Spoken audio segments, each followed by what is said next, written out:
Vers l'an 3500 avant Jésus-Christ, l'homme a appris à couler le métal.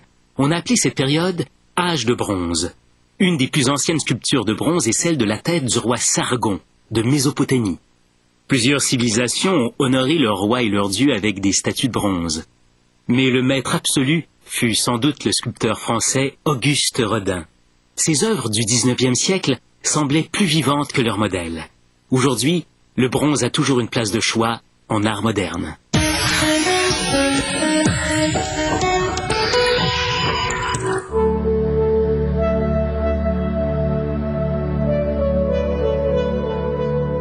Les sculpteurs créent une première version de leur œuvre dans le bois, le plâtre ou l'argile.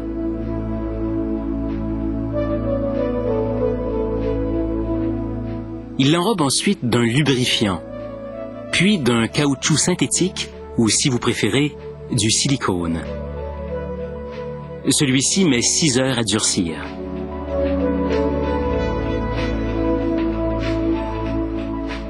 On le retire ensuite comme on pèlerait un fruit. Chaque petit détail est bien incrusté dans le moule. Les artisans versent ensuite de la cire chaude à l'intérieur.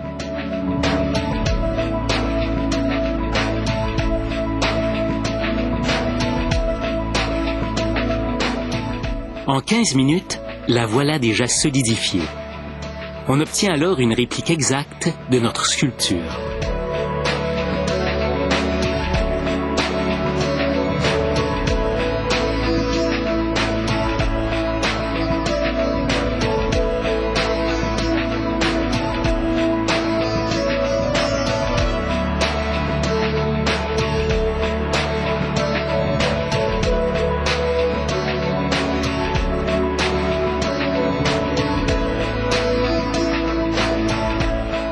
Cet étrange appendice permettra bientôt au bronze de couler dans le moule. Mais on n'en est pas encore rendu là. Il faut tout d'abord faire trempette dans la céramique.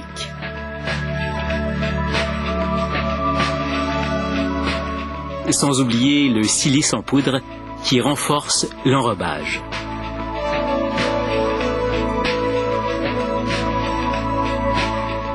Dans l'autoclave, en seulement 10 minutes, sous la pression d'une vapeur très chaude, notre vieux moule de cire ne deviendra qu'un vieux souvenir. Il ne reste plus que le moule de céramique qui, lui, a profité de cette chaleur pour durcir encore plus. C'est toutefois dans ce four chauffé à 850 degrés Celsius qu'il cuira pour de bon. Après 2 heures, il est prêt à remplir son rôle, c'est-à-dire se faire remplir. À la fonderie, il règne une chaleur infernale, normale puisque le bronze fond à 1140 degrés Celsius.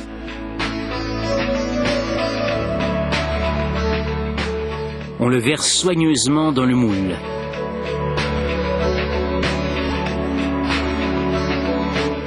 Quelques minutes plus tard, il aura repris sa forme solide.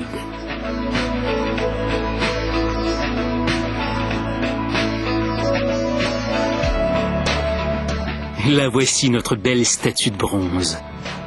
Vous lui trouvez l'air un peu pâlot? Attendez que ce jet de sable la débarrasse de tous ses résidus de céramique.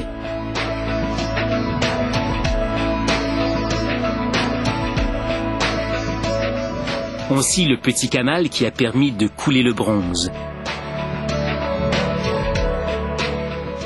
Puis, on traque le moindre trou, la plus infime imperfection qu'on corrige grâce à la soudure. Des têtes abrasives assurent une finition impeccable. On chauffe la statue une dernière fois.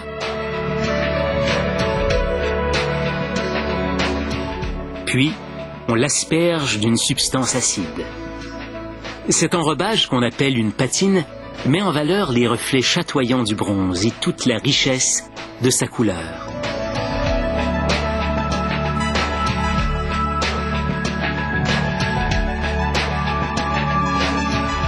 La touche finale, une couche de cire qui fera briller la statue de tous ses feux.